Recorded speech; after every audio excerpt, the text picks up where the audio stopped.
Bienvenidos a Corazón Churiurdin.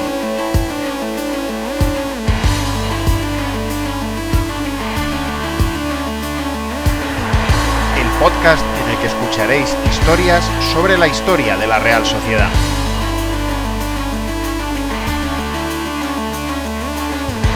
Soy Juan Rodríguez Millán. Arrancamos.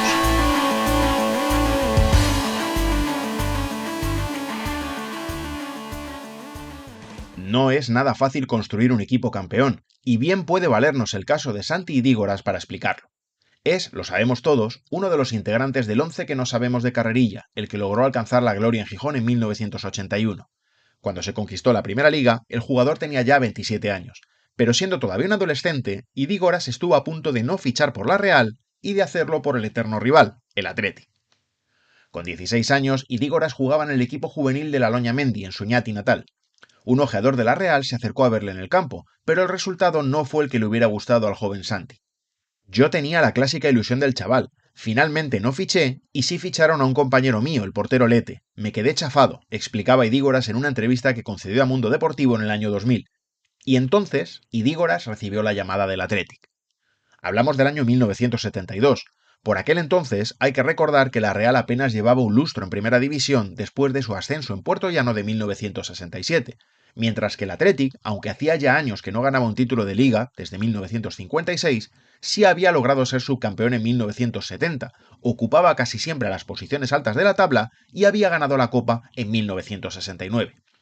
Normal entonces que Idígoras estuviera más que tentado de dar una respuesta afirmativa al conjunto bilbaíno.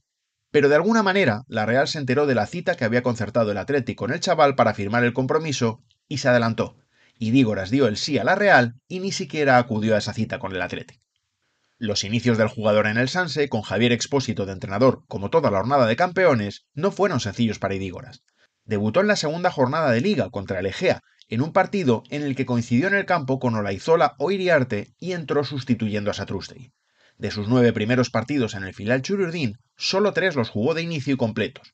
Pero a partir de ahí se convirtió en un fijo y ya no volvió a salir del campo, ni sustituido ni empezando en el banquillo, hasta el día en el que se despidió del Sanse, donde solo estuvo 2 años. Aunque no era un delantero tan goleador como Satrústegui, Andoni Elizondo no tardó en reclutarle para el primer equipo. Su debut se produjo en la segunda jornada de Liga de la temporada 1973-74, en Balaídos y contra el Celta. El entrenador realista confirmó al potrillo que iba a ser de la partida en tierras gallegas después del entrenamiento del martes de aquella semana.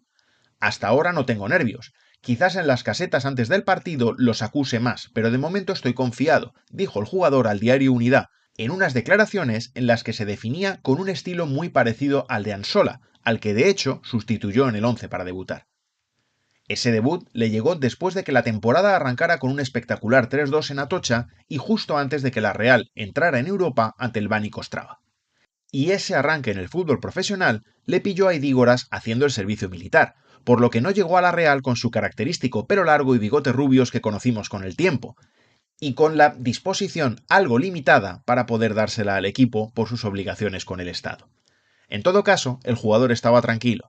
No es problema, porque puedo combinar con los entrenamientos. Lo peor es que soy voluntario y todavía me quedan 15 meses, decía el realista. A pesar de que supuso su debut en la Real, Idígoras no pudo llevarse un gran recuerdo del partido. La victoria se la quedó el Celta por la mínima, y con todo merecimiento. El único gol del encuentro llegó a los 20 minutos y su autor fue Doblas, el delantero del equipo vigués, rematando de cabeza un córner, uno de los 8 que votaron los locales. La primera parte de hecho fue claramente del Celta, que pudo ampliar su ventaja en varias ocasiones, algo que no sucedió por la buena actuación de Urruti y por la acción de la Madera. La Real, que apenas tuvo ocasiones de peligro, sí pudo haber llegado al descanso con empate si el colegiado del encuentro, el aragonés Canera Coscolín, hubiera señalado como penalti una caída de Corcuera que pareció clara al decir de la prensa de la época. Al margen de que la segunda parte comenzara con retraso porque hubo que reparar la red de una de las porterías que estaba suelta por detrás, el escenario no cambió demasiado tras el descanso. Idígoras se movía por todo el ataque sin llegar a alcanzar balones de peligro, y la entrada en el partido de Muruzábal en los 20 minutos finales tampoco ayudó a que la Real estuviera cerca del empate. El Celta bajó el ritmo y se notó la presencia de Amas en el centro del campo Churiurdin, pero los locales no pasaron demasiados apuros para mantener su mínima ventaja, la que permitió quedarse con los 2 puntos en juego. En los periódicos se destacaba que Idígoras se había mostrado como un jugador muy trabajador, que corrió mucho durante los 90 minutos, características que siguió demostrando durante toda su andadura en la Real, hasta que dejó el club al finalizar la temporada 1980-81, cuando emigró a México para defender la camiseta del Puebla, después de 254 encuentros de Chururdín y 47 goles. Eso sí, el primero le costó nada menos que 14 partidos. Fue en Atocha y con el Betis como rival. La historia de Idígoras acabó en la Real con el primer título de Liga, pero comenzó como un episodio más de la eterna rivalidad con el Athletic. En aquella ocasión, el sentimiento realista pudo con el atractivo económico y deportivo que en aquel entonces pudiera tener el equipo bilbaíno, y eso permitió que la Real ganara un jugador de los que hizo historia.